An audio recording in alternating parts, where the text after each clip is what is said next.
Welcome to the Stories Told podcast. This is episode 99. Love is the strongest element. This is the Stories Told podcast. Two authors talking about stories in movies, TV, and of course, books. I'm Michael Grayford. I write action-adventure stories in fantasy and sci-fi worlds, sometimes for younger readers and sometimes for adults. And I try to always inject at least a little bit of humor. And I am author E.W. Barnes, and I write action-adventure, time travel novels, and space opera science fiction. Thousands of years, thousands of worlds. But be forewarned, beyond here, there will be spoilers. Are you ready for the adventure? Let's begin. Welcome back to the Stories Told podcast. I'm author E.W. Barnes, and with me is author Michael Grayford. And today we're talking about the story told in the movie, The Fifth Element. How you doing today, Mike? I'm doing quite well, thank you. How are you? I'm doing well, thank you. And what's new in your writing world? Writing world. Finally, I've had a chance to get back to looking at and addressing some of the notes from my editor on Zara 2. So that's good. Finally back Awesome. in motion again on writing. I'm all settled into the new place, so now I can focus on writing.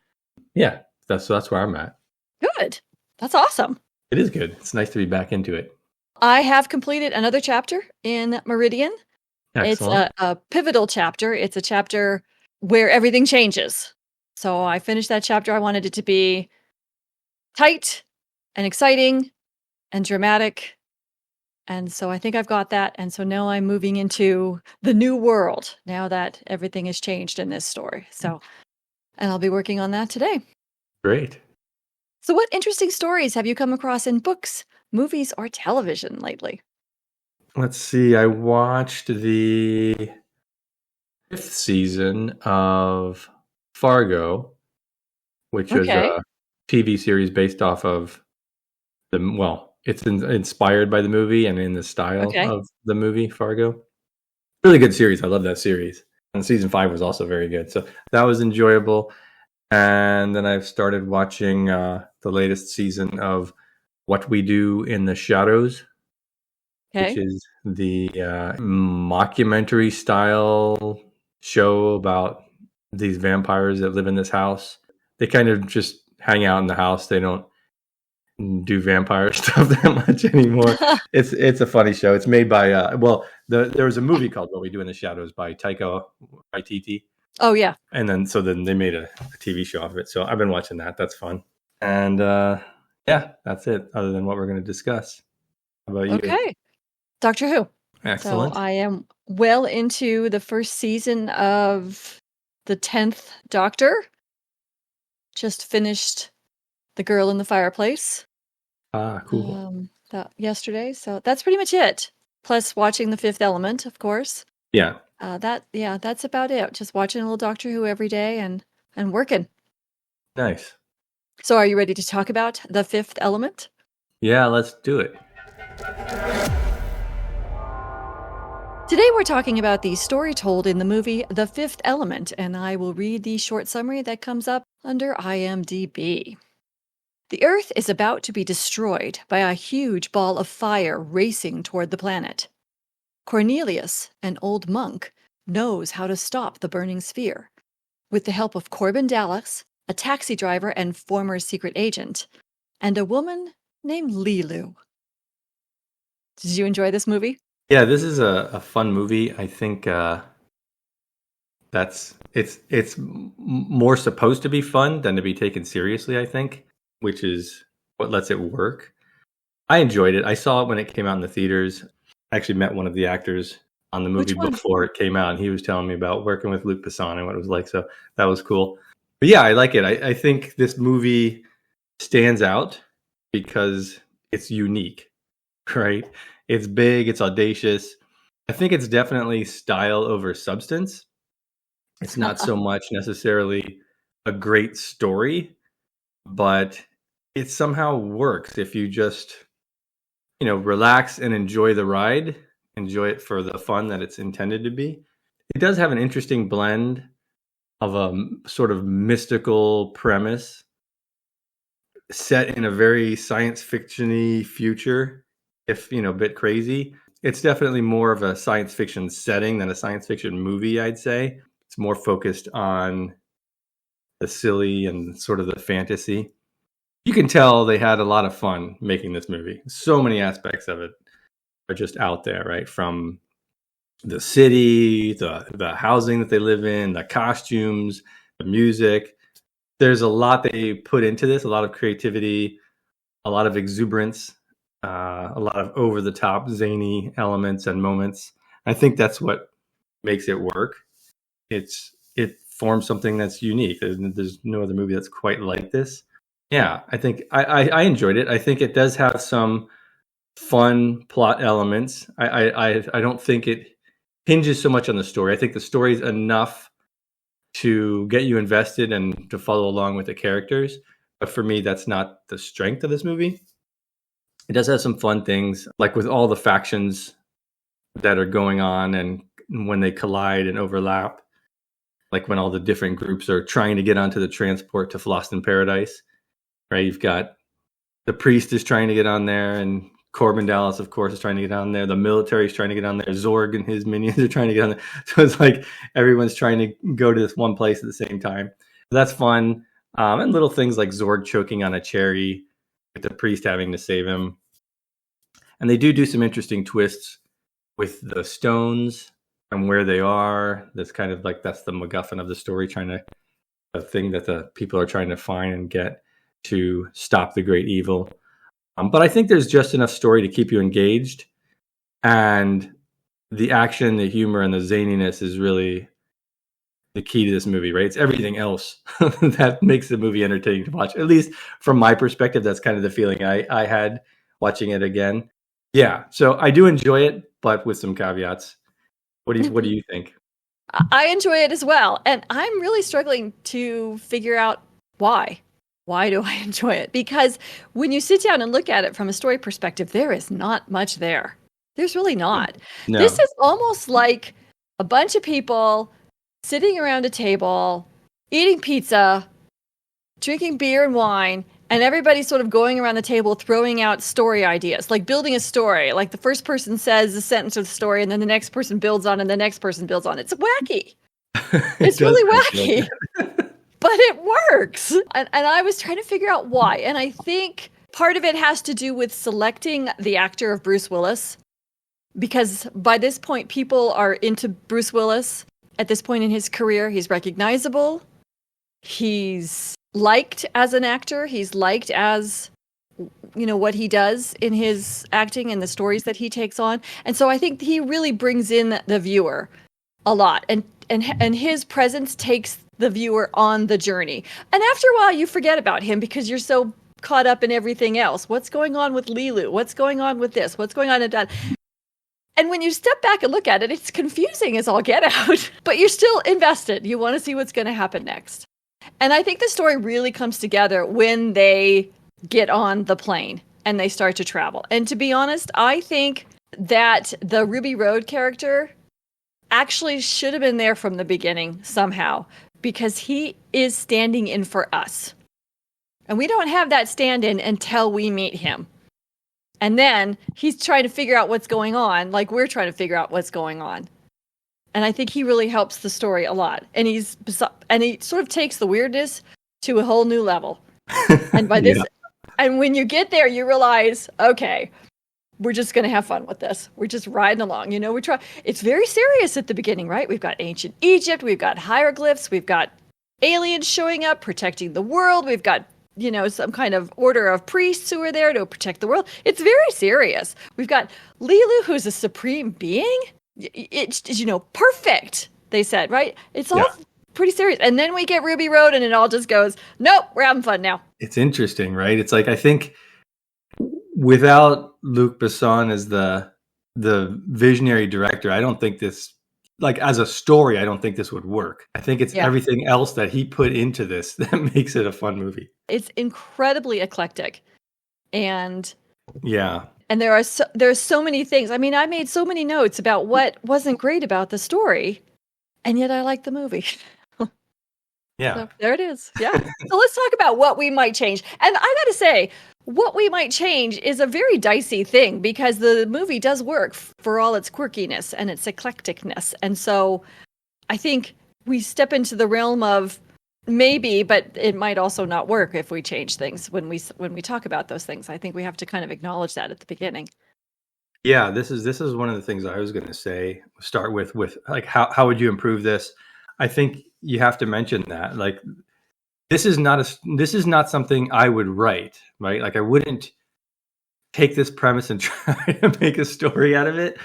So it's hard to suggest things that would improve it because you're going to end up with something different probably. Yeah. I think there's probably a lot of little things throughout the story, you could pick at. But for me, I'm focusing on like sort of the larger things that I would focus on if I was going to try to improve this. I might try to give some higher level reasoning to the antagonist, to the ball of evil basically that's coming toward Earth. Yeah. Of like what some kind of backstory or explanation, or at least a little bit better setup, because it didn't really make sense. This thing's goal is to exterminate all life in the universe, presumably. Why does it go to Earth first? Like there must be plenty of other planets out there. We know there's other aliens that are far more advanced, that are obviously, would have populated the galaxy a lot more than Earthlings. And yet it heads straight towards Earth first. I think I would have had it maybe destroy some other planet or something, showing that this is what this thing is doing. It's coming, and it's going towards Earth now because of the stones or something like that. But it has done other stuff before. So we see the menace of it. Right now, it's sort of just, it's almost too silly to be taken seriously. So that would be something that I would change. And then also, why are the aliens storing such important stones on primitive Earth like thousands of years ago? That doesn't really make sense either. Like there's got to be better civilizations. It's like you're setting this in the future. Why not make it an alien planet or something like that? And then maybe they get transferred to Earth, so Earth's in danger. Something like that maybe I would change. For me, I feel like the biggest problem with the story for me is like forgetting all the silliness and all that. You have fun with that, riding along with that, is the setup and the ending of the characters, like where they go. I didn't buy at the end that Corbin and Lilo would be in love at all. There's just not enough in the movie that gives them that kind of connection. There's a good sort of meet cute, if you want to call it that, right? That opening scene where she slams into the car. That's very fun. There's a couple moments like that. But I think in order to pay off the ending, I think they needed some more time between Corbin and Lilu. Give us at least one tender moment between them amid the chaos so that we can buy that there's a connection forming there. Also, I would have set up his character in the beginning differently. Right now, he's looking for someone. He would like to find someone, but he can't find somebody. I would make it so that he was uninterested in love at the beginning, or jaded. He's not interested. It's not something he's looking for. Maybe people are trying to push him. His mother's trying to push him to that, something like that. So that at the end, it's more impactful when he finally embraces falling in love with this woman. And I would also make it so that he's the one who says that love is worth saving and that he loves her unprompted by her, because right now he says there's things worth saving, and then she says like love, and it's like I think that took away from what could have been interesting character development for him, where he acknowledges it, and in that moment that's something that he brings up and he commits to. But you would have to set it up at the beginning of the story. Like I said, it would have to be something different than what it is, but I think it would be more powerful.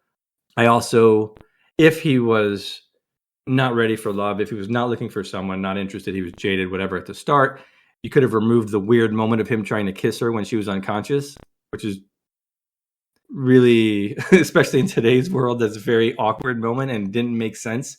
Even in the context of that scene, it didn't make any sense. So I would remove that. And I think it would be better off for it. I think also I would have liked to have seen the Fifth Element do something more impactful at the end rather than just turn the fiery ball into a dead ball.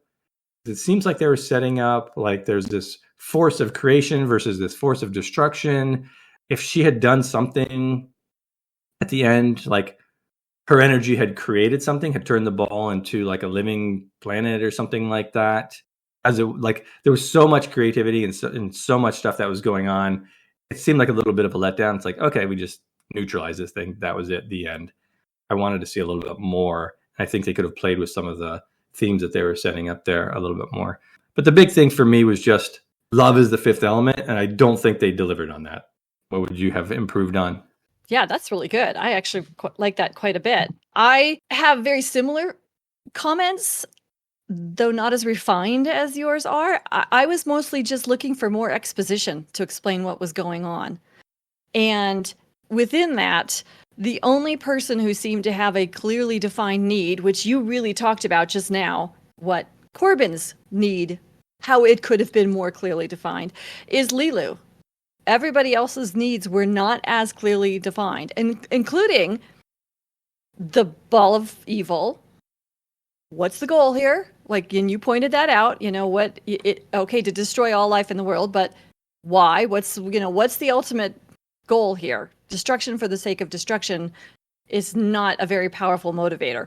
Yeah. And then also, what about the bad guy, the Gary Oldman character? I just lost Zorg. his name. There you go, Sorg. What's Sorg's motivation?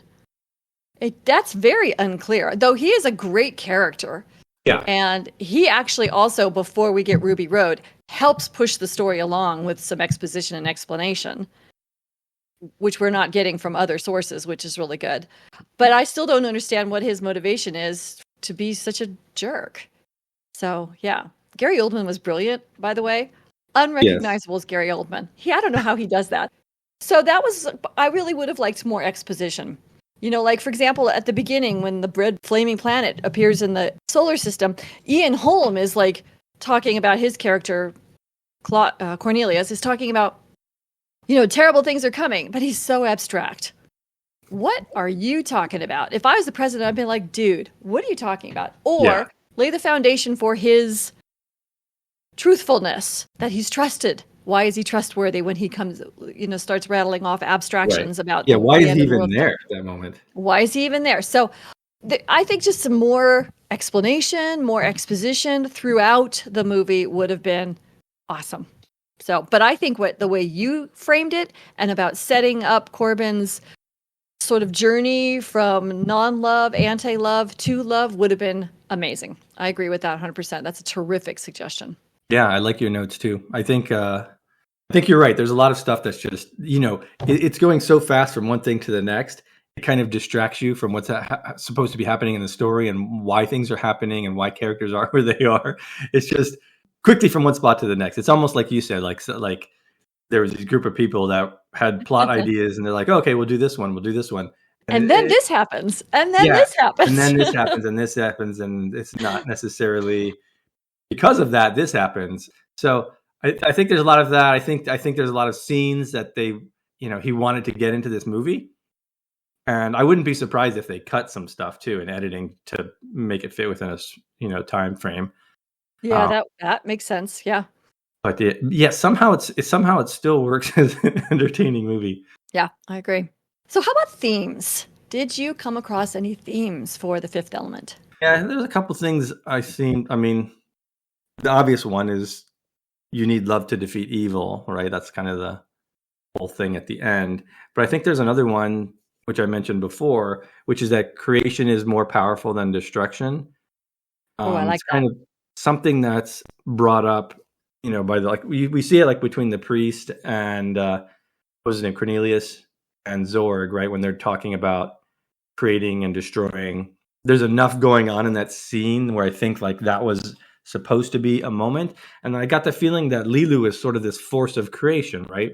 Out of love, new things are created, which is why I wanted to see something of that come to be at the end, right? When she destroys or neutralizes the evil, right? She stops the destruction. But I wanted to see some kind of act of creation there, and we didn't really get to see anything. So I would have liked to seen some payoff for that, if that's something that they were focusing on, which it seems like they were. So anyway, those are the two things that I found. What did you come up with? I came up with the same one that you did, is that love is stronger than evil. So that was the one that I pulled, which is not a hard pull. Yeah. That's what was there. And I was thinking about the act of creation as they kissed and she generated her force of light. I was thinking this is almost like, this is probably more philosophical than this movie really requires, but it was almost like, okay, she's giving birth to what? And the only thing that they came out of that was new and had been created from that moment was this relationship. They had a new relationship together. So that was what was created from the moment for that act of creation. Yeah. But I agree. I think something, and I don't know what it would be. I don't know if... Yeah, I don't know either. I don't know if she actually has to, physically give birth. And I don't mean like to a child, but to something like a force field around the planet to protect it forever. I don't know. Yeah. That would have helped promote that theme of creation is stronger than destruction that you drew from this. So, yeah. As a writer, what do you take away from The Fifth Element? I think for me, I'm going to point towards the thing that I think could be improved the most, which is the character's transformation in the climactic moment of the story. Try to represent that transformation there and make sure the groundwork is laid starting at the beginning of the story. I think that's such a key thing that would have helped bring this story home a little bit more. Yeah, that's a good one. I have wacky and eclectic can work as long as it's supported by a character arc. Yeah, that's a good one. I think it's essentially the same thing that you're talking about. And what's really interesting in it is, again, this is a patchwork of science fiction fantasy elements. Yeah. That's barely held together with very weak character arcs, and yet it still works. Yeah. And so there's a message, a lesson there too, and that is, and I've said this before, and I don't remember which podcast, but a character arc doesn't have to be incredibly deep and just so heavy throughout the story. It can be a really simple arc, a very light arc, and the story will still work. That's true. Thank you for joining us as we talked about the story told in The Fifth Element. A big thank you to our Patreon supporters and all our subscribers. We're so grateful for your support and your encouragement. The Stories Told podcast is available on multiple podcast platforms, and we thank you for liking and subscribing or following, depending on where you're listening. It may not be a big deal to you, but it means a lot to us.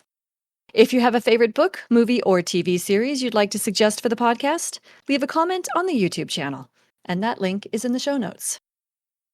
You can find Michael Grayford at michaelgrayford.com and E.W. Barnes at 1000years.com, and those links are also in the show notes. Join us next time as we talk about the story told in the series The Falcon and the Winter Soldier. Thanks so much, Mike. This was a lot of fun. Yeah, this was a fun movie and a good discussion. I agree. And we'll see you next time on the Stories Told podcast.